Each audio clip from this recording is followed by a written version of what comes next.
O abandono é a ferida emocional, uma ferida emocional. E a gente vivencia ela cedo na vida. Para fugir da dor emocional, fugir sem resolver, a gente fica dependente. Então, se você é dependente ou conhece alguém que é dependente, essa pessoa, se ela quer mudar, ela precisa cuidar da tristeza. Primeiro ponto, recapitulando. Depois, reconhecer que ela está com ela, que ela nunca está sozinha. E no terceiro ponto, melhor ainda, é reconhecer que existe essa ligação com o todo. O medo. Mas e o medo? Eu falei que a ferida do abandono é a tristeza. E o medo? O medo é outra emoção básica. A gente tem medo da tristeza. Então, é necessário também trabalhar a relação com o medo. Como que a gente trabalha a relação com o medo? Um ponto já vai ser trabalhado ao trabalhar a dor do abandono, a ferida do abandono, que é a tristeza. A tristeza está por trás do medo, então a gente sente medo da tristeza. Trabalhar a tristeza faz o medo diminuir. Só que existe o medo também por a gente não estar cuidando da gente. O medo pode vir da experiência de não sentir segurança na infância, não sentir ter recebido segurança e proteção. Ao não sentir que se recebeu segurança e proteção, a gente novamente busca uma compensação. A compensação pode ser não querer depender de ninguém. Olha que interessante. Assim como existe a ferida da dependência, para quem tem, melhor, a máscara da dependência, de ser dependente porque a ferida é a ferida do abandono, na ferida da traição, que vem um pouco mais tarde, vem aos 6, 7 anos de idade, na ferida da traição, pode-se buscar uma independência. Mas, de novo, ainda assim é uma independência que está fugindo da dor da traição. Então, a ferida do abandono, ela é um paralelo para a ferida da traição. Enquanto na ferida do abandono o comportamento é de dependência, na ferida da traição a máscara é o controlador. O controlador, ele não quer depender, porque ele quer ter o controle, depender é não ter o controle. Se bem que a pessoa dependente, ela pode não ter o controle, mas ela controla sendo dependente. Dentro de um certo nível de controle. Assim como a vítima controla os outros, sendo vítima. Ser a vítima, vitimização, é um dos sabotadores, dos 10 sabotadores. Geralmente, a vítima e o dependente, eles andam bem próximos. É claro que uma pessoa controladora pode usar a vítima para controlar os outros, sem dúvida. E o medo, como emoção básica, é importante que a gente olhe para ele como certo. E como sendo o nosso eu emocional pedindo segurança, pedindo proteção. Ao trabalhar a tristeza, é normal que o medo diminua. Quando o medo diminui, junto com a tristeza que diminuiu, pode chegar num ponto que ele não diminui mais, por mais que continue trabalhando na tristeza. O que isso indica? Isso indica que precisa trabalhar o medo. Ao trabalhar o medo, você pode olhar que esse medo pode vir da relação com o pai, de não ter sentido que veio segurança como você gostaria, ou pela ausência, ou pela forma como foi a relação, ou pela desconexão. Mas, independente do que aconteceu, existe muitas terapias, muitas pessoas enfatizam o passado como a fonte da cura. Só que a cura só acontece no agora.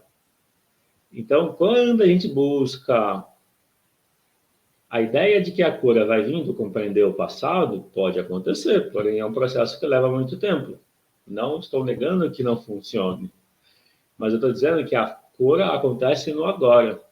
Se eu entendo a causa agora e eu modifico o que alimenta a causa, se eu trabalho na causa do problema agora, eu mudo essa relação agora, eu já sinto a mudança agora. Essa é a abordagem fenomenológica. A abordagem fenomenológica é lidar com aquilo que está presente. Boa noite, Sete. Dentro da abordagem fenomenológica, você observa o que está acontecendo no momento. O que você está sentindo, como está a relação, está perto ou está longe. E ao se trabalhar seguindo alguns princípios sistêmicos, ao se trabalhar as relações seguindo alguns princípios, sim, inimigo da estética.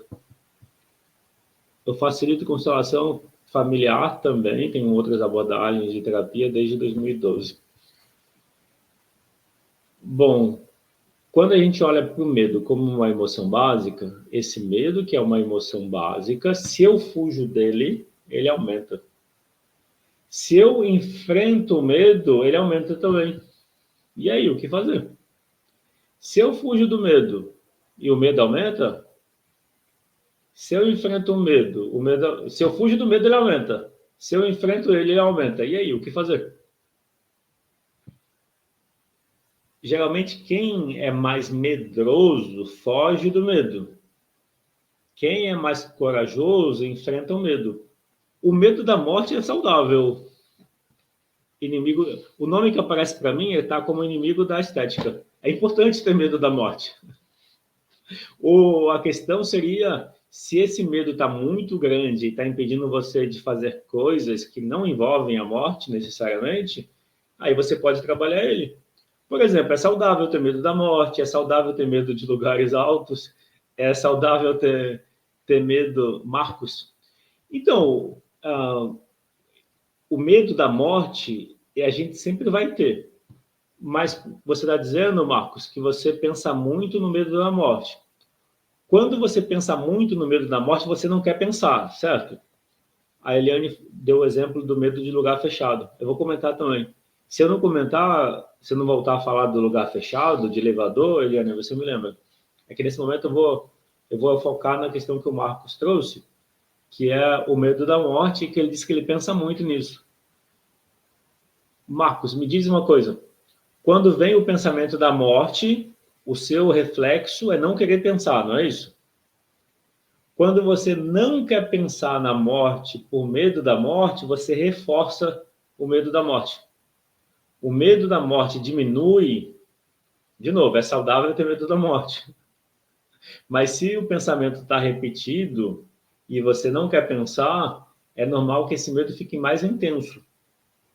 A forma de você lidar com o medo da morte, se ele está muito intenso, está repetindo muito, é experimentar, dar boas-vindas a esse pensamento. Reconhecer que esse pensamento, ele tem uma intenção positiva. O pensamento de morte, ou seja, que traz medo da morte, ele quer que você preserve a vida, por isso que ele está aparecendo. Mas se você não quiser pensar no medo da morte, o efeito é como se a mensagem não tivesse sendo recebida. Vou dar um exemplo assim. O seu inconsciente está comunicando para você, para o consciente, uma imagem de morte. A sua mente está interpretando que é como se a morte estivesse próxima, por exemplo. Ou como se o seu inconsciente quisesse morrer. E aí você não quer pensar nisso. Não querer pensar nisso é como se o seu inconsciente não tivesse conseguido comunicar para você. O quê? Se proteger. Se você der boas-vindas ao pensamento, agradecer a ele, não quer dizer que você vai buscar a morte. Só quer dizer que você vai ficar em paz, você recebeu a mensagem. E a mensagem é: se cuida. Se cuida dessas ameaças, evita elas. O Marcos escreveu: eu comecei a ter esse medo depois que comecei a assistir vídeos de experiência de quase morte, EQM. Sim. Então, experiência de quase morte é positivo, porque aí não é morte. Geralmente, as pessoas que passam por uma experiência de quase morte, de EQM, a pessoa volta transformada, ela volta mais espiritualizada. Ela tem isso são vários relatos. Vários relatos de EQM, a pessoa diz que ela percebe que a vida continua. Que é como se não tivesse nenhum período ali de inconsciência.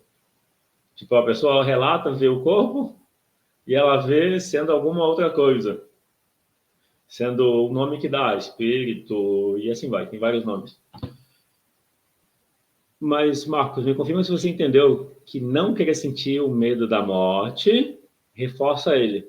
Aí ele vem mais intenso na próxima vez. Aí você vai precisar de mais energia, mais intenção para não ter o pensamento.